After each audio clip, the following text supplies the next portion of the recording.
1 जनवरी 2026 से पूरे देश में पूरे 9 नियम लागू होने जा, तो इस 9 नियम को बारे में जरूर जाने, क्योंकि ये नियम जो है खासकर बिहार वासियों के लिए बनाया गया है। इसमें पहला नियम ये है कि अगर आपको आधार कार्ड और पैन कार्ड दोनों अकाउंट में लिंक नहीं है तो आपको करवा लीजिए।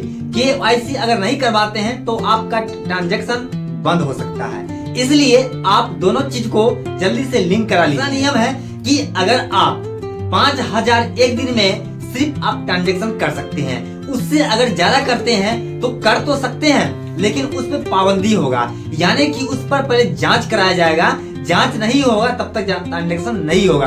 अगर कंटिन्यू 5000 रुपया कर रहे हैं एक दिन में एक बार, तो आपको वहाँ देना पड़ेगा कि आप कहाँ से लाए पैसा, कितना किए, कहाँ करे, किस काम के लिए किए, इसके लिए आपको ट्रांजैक्शन देना जरूरी है। नियम है कि आपको 1 से 2 लाख रुपया आपको पहले ट्रांजैक्शन कर रहे थे, लेकिन अब आपको पहले 1 लाख रुपया करते थे लेकिन आप 2 लाख रुपया कर सकते हैं। यहाँ पर ये नियम है। तीसरा नियम जो है, कम साल में ट्रांजैक्शन करते थे लेकिन अब 10 लाख रुपया तक साल में ट्रांजैक्शन कर सकते हैं। अगर उसके बाद साल में करना है ट्रांजैक्शन तो उसके लिए आपको सारा प्रूफ देना पड़ेगा। पैन कार्ड, आधार कार्ड तो रहबे करेगा, लेकिन उसको फिर से वेरीफाई कराना पड़ेगा आप उस पैसे से कहाँ से लाते हैं और कहाँ देते हैं। कि आप अगर स्मार्टफोन यूज करते हैं तो आपको नेट बंद करने के बाद भी नेट यूज होगा, आप करें या न करें। ऐसा नियम आपको 1 जनवरी 2026 से स्टार्ट कर दिया गया है।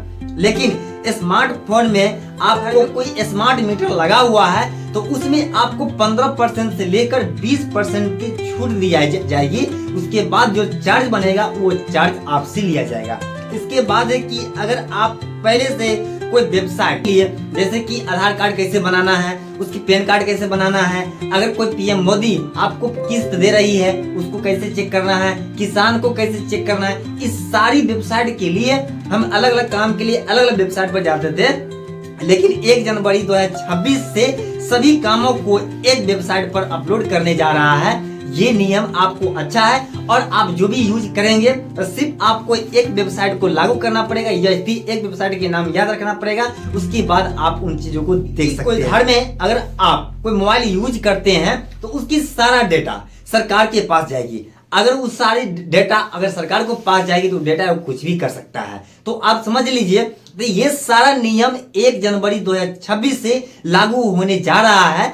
अगर आप क्या कहना चाहते हैं कमेंट में अपनी प्रतिक्रिया दे, और ये वीडियो अच्छा लगा है तो आप ज्यादा से ज्यादा शेयर कर दीजिए।